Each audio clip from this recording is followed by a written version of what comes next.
And welcome back to our channel Vidya academy. तो हमने जो है वो heredity and variation chapter start किया है। आज हम लेक्चर 2 ले रहे हैं। लेक्चर 1 में हमने हेरिडिटी, वेरिएशन और इनहेरिटेंस का जो है वो डिफरेंस आपको समझाया डेफिनेशंस के थ्रू, ताकि आप कंफ्यूज ना हो सके। और अगर आपने वो लेक्चर नहीं देखा है तो वो लेक्चर आप ज़रूर देख लेंगे। तो अब हम देखेंगे हेरिडिटी एंड वेरिएशन यानी लेक्चर 2 में क्रोमोसोम्स के बारे में, कि क्रोमोसोम्स जो है वो क्या होते हैं, किससे बने हैं, उनका फंक्शन क्या है, उनका स्ट्रक्चर कैसा है और वो क्या जो है वो रोल प्ले करते हैं। तो सबसे पहले हम देखेंगे कि क्रोमोसोम्स जो है वो कहाँ प्रेजेंट होते हैं। तो कहाँ प्रेजेंट होते हैं? सेल के न्यूक्लियस में प्रेजेंट होते हैं। देखो ये जो है ये मेरा सेल है, इस सेल के अंदर न्यूक्लियस होता है और इस न्यूक्लियस के अंदर जो है हमारे क्रोमोसोम्स, इस सेल है, फिर न्यूक्लियस है, फिर यहाँ पे हमारा क्रोमोसोम्स है। तो ये यहाँ प्रेजेंट होता है सेल के न्यूक्लियस के अंदर। अब ये किससे बना होता है? ये बना होता है प्रोटीन से और डीएनए से, यानी न्यूक्लिक एसिड से। बेसिकली डीएनए और न्यूक्लिक एसिड एक ही होता है और प्रोटीन से बना होता है। और अगर हम इसका फंक्शंस देखें तो इसका क्या फंक्शन होता है कि ये हेरिडिटी कैरेक्टरिस्टिक्स को, जो हमारे कैरेक्टर्स ट्रांसफ़र होते हैं, अब कैरेक्टर्स आपकी यही होंगे कि आपका फिजिकल अपीयरेंस, ये सारी चीज़ें, उसको जो है ये कैरी करता है। इसका फंक्शन क्या है? क्रोमोसोम्स का फंक्शन क्या होता है? उसका फंक्शन होता है कैरी करना हेरिडिटी कैरेक्टरिस्टिक्स को। अब हम देखेंगे कि ये जो क्रोमोसोम्स है, अब मैंने तो बता दिया कि ये सेल है, सेल के अंदर न्यूक्लियस है, उस न्यूक्लियस के अंदर क्रोमोसोम्स है। ये पता कैसे चला कि उसका स्ट्रक्चर जो है वो कैसा है?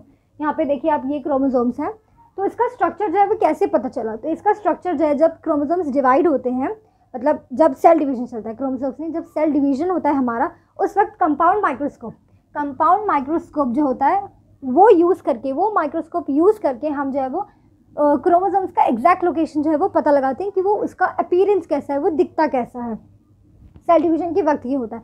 और हर एक स्पीशीज़ का जो है, मतलब जितने भी स्पीशीज़ होते हैं, सबका अपना स्पेसिफिक क्रोमोसोम नंबर होता है। अब हम ये देखेंगे कि जो हमारा क्रोमोसोम्स होता है, ये यहाँ पे ना प्राइमरी कॉन्स्ट्रिक्टेड रीजन भी होता है, जिसे हम सेंट्रोमियर भी कहते हैं।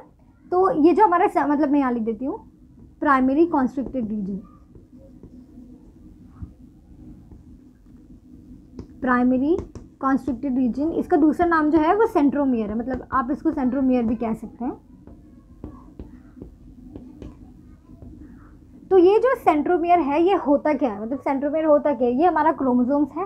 तो सेंट्रोमियर क्या होता है? बीच में। सेंट्रोमियर नाम से पता लगता है कुछ सेंटर कह रहा है। तो ये जो सेंट्रोमियर क्या होता है, यहाँ प्रेजेंट होता है, यहाँ से सेंटर में प्रेजेंट होता है। अब कोई भी चीज़ सेंटर में जब प्रेजेंट है, तो सेंटर में जब ये प्रेजेंट है सेंट्रोमियर, तो ये क्रोमोसोम्स को दो पार्ट्स में, ये हमारा समझ लो P है और ये हमारा Q है, तो उसको दो पार्ट्स में जो है वो डिवाइड कर देता है। और जब वो पार्ट्स में डिवाइड करता है तो उस चीज़ को हम जो है वो आर्म्स कहते हैं, मतलब आर्म कहते हैं। ये हमारा P आर्म है और ये हमारा जो है वो Q आर्म है। तो सेंट्रोमियर ने क्या कर दिया? सेंट्रोमियर ने डिवाइड करके हमको दो जो है वो क्रोमोसोम्स के दो हिस्से दे दिए। तो अब हम सेंट्रोमियर की डिवीजन पे हम देखेंगे कि हमारे क्रोमोसोम्स जो है वो कितने टाइप के हैं। ओके, तो हमने देखा कि सेंट्रोमियर, क्रोमोसोम्स के अंदर क्या होता है, जो सेंट्रोमियर वर्ड होता है, ये हमारा क्रोमोसोम्स, हमने पीछे देखा क्रोमोसोम्स, आप क्रोमोसोम्स को एक्स समझ लीजिए, जैसे हमारा एक्स होता है ऐसे ऐसे। तो जब हम एक्स को बीच से कट करेंगे, तो वो कट नहीं करेंगे, राउंड सा जो है वो सेंट्रोमियर होता है, सेंटर पार्ट होता है। अब सेंटर पार्ट हमेशा दो चीज़ों को डिवाइड कर देता है। जैसे हमने देखा था P आर्म और Q आर्म, हमने उसको जो है वो नाम दे दिया। तो वैसे ही ये जो सेंट्रोमियर्स होते हैं, ये क्रोमोसोम्स को 4 टाइप्स में डिवाइड कर देते हैं, 4 टाइप्स का बना देते हैं, जो कि है सबसे पहला मेटासेंट्रिक, सब मेटासेंट्रिक, एक्रोसेंट्रिक एंड टीलोसेंट्रिक। तो यहाँ पे हम जो है वो डिटेल में एक एक टाइप्स को देखेंगे। तो हमारा सबसे पहला टाइप क्या है? मेटासेंट्रिक। मेटा वर्ड आपको सुन के ऐसा लगता होगा कि हाँ कुछ तो मिडल से रिलेटेड ही होगा, इस क्रोमोसोम्स के बारे में मतलब बताया जाएगा। तो मेटासेंट्रिक के अंदर क्या होता है, हमारे सेंट्रोमियर की पोजीशन कहाँ होती है?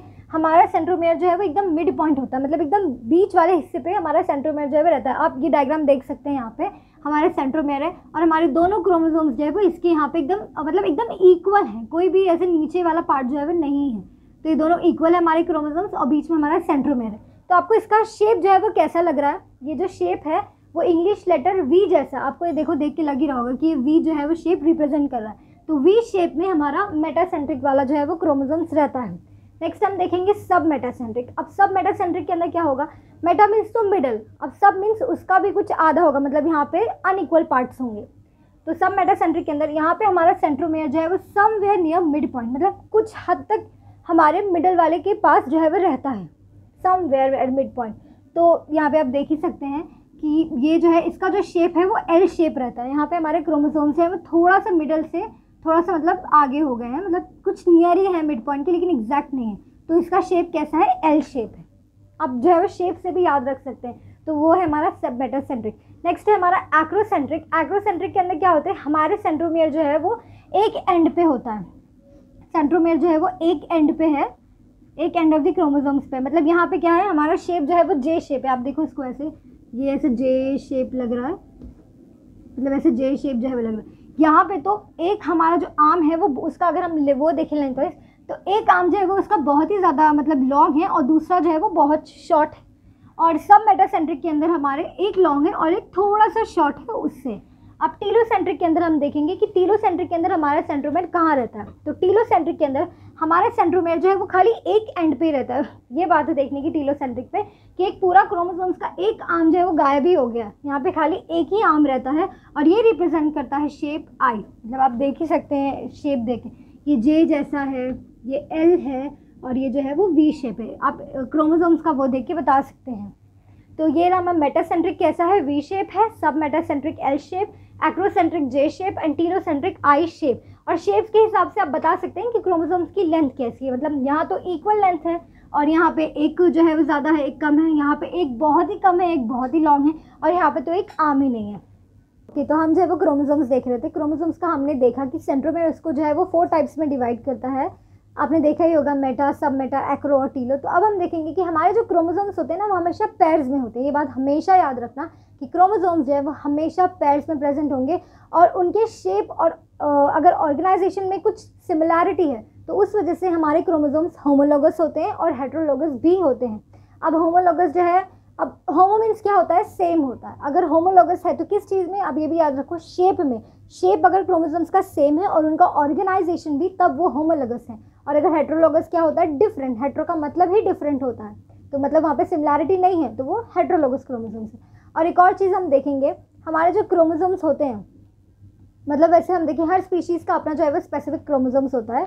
तो जब सोमैटिक सेल्स होते हैं क्रोमोसोम्स के अंदर, तो जो ऑर्गेनिज्म रिप्रोड्यूस करते हैं सेक्सुअली, जो सेक्सुअली रिप्रोड्यूस करते हैं, उनके अंदर जो क्रोमोसोम्स होते हैं ना वो एक डिफरेंट क्रोमोसोम्स होता है। यानी ह्यूमन के अंदर जो होता है, अगर हम ह्यूमन की बात कर रहे हैं, यहाँ पे हर किसी का स्पेसिफिक होता है, अभी हम ह्यूमन को मतलब कंसिडर करें तो ह्यूमन के अंदर जो है वो 46 जो है वो क्रोमोसोम्स होते हैं।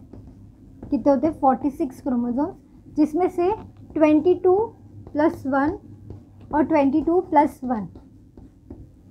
तो 22 जो है वो हमारे ऑटोजोम्स होते हैं। क्या होते हैं, हमारे ऑटोजोम्स, यानी कि सिमिलर होते हैं ये, मतलब ये और चीज़ भी कंट्रोल करते हैं। लेकिन ये जो एक रहता है, ये एक वाला, ये जो डिफरेंट रहता है, जो सेक्सुअली रिप्रोड्यूस करते हैं, ये हमारा जो है वो सेक्स क्रोमोसोम्स होता है। और इसको हम जो है वो एलोसोम्स भी कहते हैं, मतलब इसका दूसरा नाम है ये, वैसे तो वो कहते हैं लेकिन हम इसे एलोसोम्स कहेंगे।